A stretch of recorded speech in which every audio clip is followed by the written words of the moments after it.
Before we announce the prizes, let's welcome our judges to give us some comments. First, let's welcome Professor Jessica from CYCU Language Center. Let's welcome her.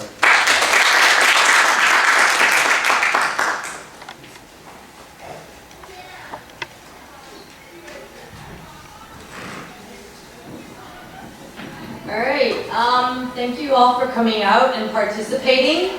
It was very exciting. Glad that you participated. But I do have some questions. First of all, what made you want to participate in this contest, in this competition? Any reasons? Specifically? Money. Money. Yes. You're doing it for the money. Is anybody doing it for fame? I want to be famous. I want everybody to know.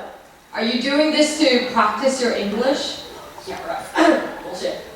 No? Why? Why are you doing this? Or is it because you just like being nervous all the time? You like stage fright. I like being scared on stage. I like having nothing to say and making people laugh. No? Alright, so for, I guess most of you joined because the cash, right? No? Yes? Yes? Alright. Comments. Overall, I'd like to say that not everyone who participated is from the language department, and I want to commend that all of you for coming out here tonight and practicing your English, even though it is not your native tongue. I mean, great job. Something I'd like to add would be, for example, if you are nervous when you come on stage, shake it off. Shake it off. You know Taylor Swift? Yeah, shake it off. Okay, shake it off. People will say, oh, imagine the audience in their underwear. I find that kind of disturbing. I mean, it's really disturbing to imagine people in their underwear. So that doesn't work for me. Yes, I do get stage fright once in a while. I do get scared and nervous in big crowds, but how do I overcome it? Practice. Of course, practice. It takes a lot of practice. It takes a lot of courage for all of you to come on the stage by yourself, standing alone. I mean, here, yes, I'm alone, but I do have, sidekicks here, right? I'm a superhero, my sidekicks. I like that. But when you are up here and you are by yourself, it's nerve-wracking. I can understand that. So, and to perform in English, even harder. So, how do you overcome that? Basically, practice in front of a mirror. That's what I do. Have you done that before? You practice in front of a mirror. You just stand in front of your mirror and you talk to yourself. It helps. Well, it helped me. If you are nervous and you are afraid that it might show, because we do deduct points for that, how do you hide your nervousness? Another way would be to try not to fidget. You know, when you're nervous, you start, touching yourself in inappropriate places. Well, no. But, no, of course not. But it shows. It shows when you're nervous. And how do you stop that? Well, the only trick I know is to use your arms. If you keep your arms busy, like a maestro on stage, conducting an orchestra, it hides your nervousness. It's a great way to hide that you're very nervous, to hide your shaking hands. It does help. So try that next time, Pretend you're conducting an orchestra. That helps. Do you have any questions for me? No? You just want to know who won? Like, give me the first prize. I want to go home right now. No? Nothing? I'm such a stage hogger. I know. I like being on stage. That's why when I was a student, I joined a lot of these competitions.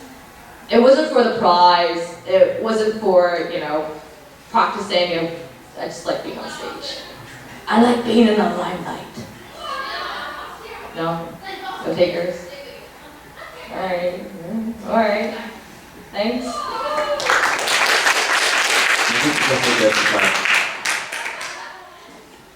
Now let's welcome Professor Thomas to give some comments. Let's welcome him.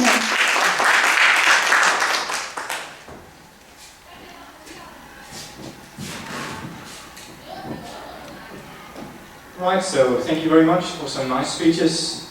I enjoyed that, and I think it's great that you take this opportunity to try to speak English on stage. And this is something I also say to my students very often, that I actually think, apart from learning grammar, learning pronunciation, learning new words, I think one of the most important things you want to learn when you are learning English is to be more confident. Okay? Because when you're more confident, you can actually use what you've learned. I mean, if you practiced a lot of words and know a lot of grammar and actually can say a lot, if you meet a foreigner and you don't dare to speak to them, then it's a little bit of a pity with all the hours that you put in it. And I think standing here on stage speaking English, even giving unprepared speeches, I think that's something that can give confidence and can show you that you can actually do this whenever you need. Okay. I think you were very well prepared. I found you very calm on the stage, which I think was good. Jessica had a few nice tips for how to do better. One thing I would like to see if you should improve something. Two things. One thing is the content of the speeches, and I think the easy thing to think about whenever you want to prepare a speech is that if anyone asks you what are you going to speak about, what do you want to say and why do you want to say that, you should be able to answer that immediately. What is the main point of your talk? Why do you think whatever you think, whatever you want to say? Okay. Because then everything else will follow. Okay. Then you don't have to think about what else you want to say, because everything you're going to say is something that you want to say to get to your main point. Okay. Yeah. The other thing that I think that you can work a little bit with is intonation. Okay. Chinese and English intonation is not exactly the same, and that especially becomes important whenever you want to show feelings. Okay. And you do want to do that when you are giving a speech. So that's one thing you can try to practice. And I think it comes most easily if you are trying to think about where the stress is in whatever you're going to say, what words are important. Okay. So if you're going to say something, then think about what are the important words. And if you know what the important words are, then often intonation will follow. Okay. All right, but overall I enjoyed this very much, and I think it's a great chance, and please try and take it again. So thank you. Thank you, Professor Thomas. Last but not least, let's welcome Professor Liao Yiyao from the Department of Teaching and Civil Language. Let's welcome Give us him. some comments. It's my honor to be here. I have three things to share. First, you have already done a very good job, much better than when I was the same age as you. The first one. The second one is that I'm so proud of you, everyone. No matter you attend the cash or not, at the final round, because every one of you had the great heart to come out here to participate in this speech. And I have two daughters. They are at the elementary and the high school. If they can be as brave as you, any one of you guys here, I'll be very proud of them. Okay, I'm going to share about my feeling. The third one is that in the first round, you guys intimidated me. Your first round is so wonderful. I mean, your speech it's just like native speaker to me. Okay, because when in my generation, our English is not as good as you, especially many of you are not from the English department, right? But you know, in your second round, it come from me. You know, why come from me? Because you guys are nervous. I'm nervous too. Okay, and I say, oh, okay, you guys are not so as high as I thought before. But anyway, you guys got experience. No matter you can catch a list later or not. I think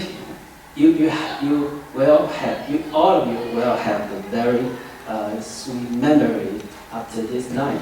And I just want to tell you that even as a teacher, I've been in the United States for 5 years. But when I come back, I didn't use English for a very long time, maybe 6 years.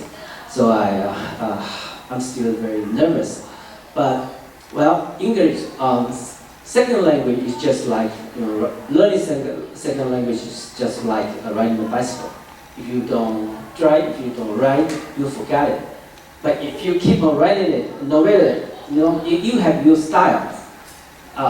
Actually, all English teachers tell you that you gotta have a great accent, great grammar. But for my opinion, when I was I'm a teacher in Chinese language department, and what I tell them is that besides this, you got to be brave enough to talk all the time, in your target language to practice that in order to practice this automatically. Later on, and you can use that your language automatically, and not just directly, not through your brain, but I don't know. It's still in the brain, but I don't know how to describe that. Just automatically use that. And then I would say that the speech content is on the speech itself.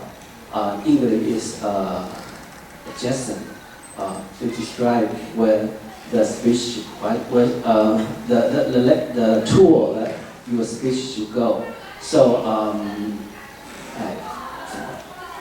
when I grade your speech, I grade much on your speech content. Okay. Okay. Thank you. Thank you, Professor Yang.